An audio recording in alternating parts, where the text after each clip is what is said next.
Hi, you guys. We are going to be writing a final claim about what we think caused the Sepoy Rebellion. And so, what I want you guys to do is, I want you to use the evidence from the documents that you just read to argue your point. And so, first of all, just like we did with the causes of the French Revolution, we need to go through some of these documents and just quickly figure out what the document is saying about what caused the people to rebel. So if I click back here on these documents, just briefly, I'm not going to go into the details of this, but you have a document by a professor, an English professor, so that's important because, again, we learned that England took over India, and so this professor might be a little biased. But he's talking a lot about this religion that is very foreign to him, Hinduism, as being a cause of the Sepoy Rebellion. And then you get Sir Colin Campbell, who is also part of the British forces, and he takes a little different approach and thinks that it has something to do with some of the political changes that occurred. It says it has never been disputed that this was a merciful change for the people of Oud. That means the removal of their king. But people are not always governed by reason, and they say prejudices, religious, national, and social, have paramount influence even in a civilized country. This is even more true in a region sunk in barbarism. So the idea that the people were upset about the removal of their king and so maybe had a reason to fight is something that he brings up.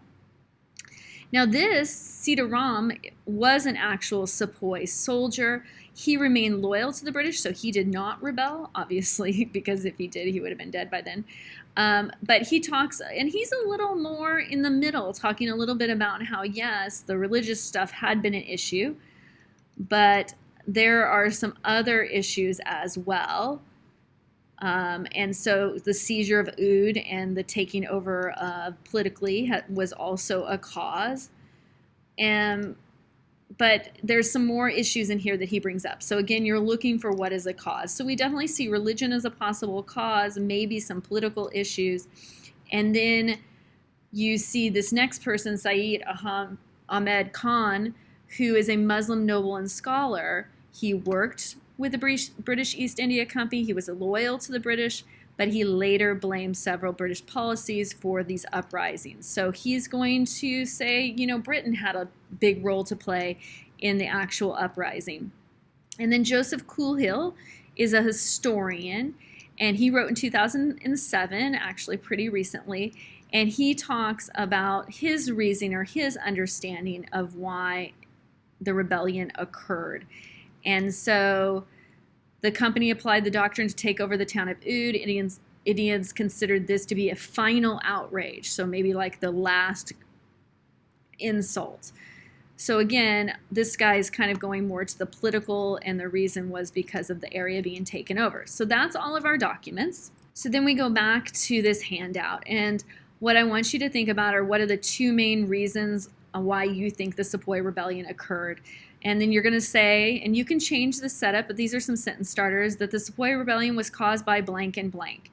I don't want you to say political and religious. I want you to say the removal of the leader of Oud, and then maybe a confusion about or disrespect for the Hindu religion or something, so that it's actually you're making a statement.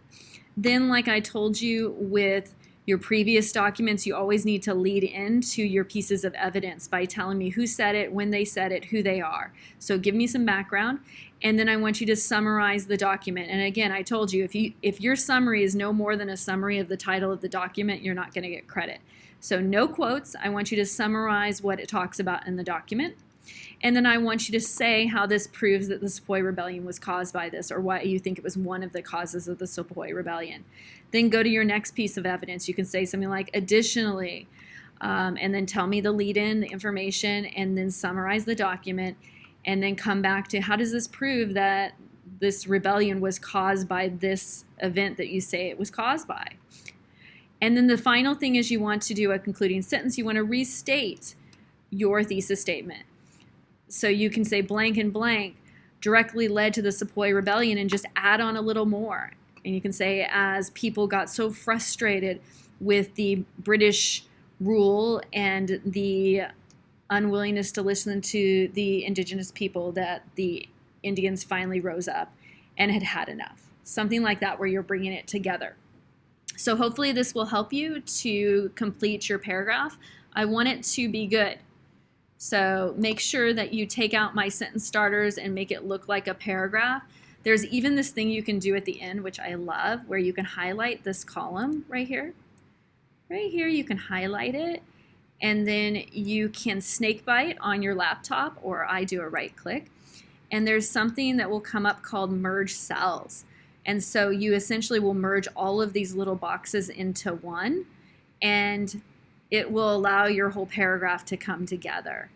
All right, I'm going to unmerge the cells, but that's essentially what you can do. Oops, I made a big mess. So now I'm going to undo, and it's back to normal.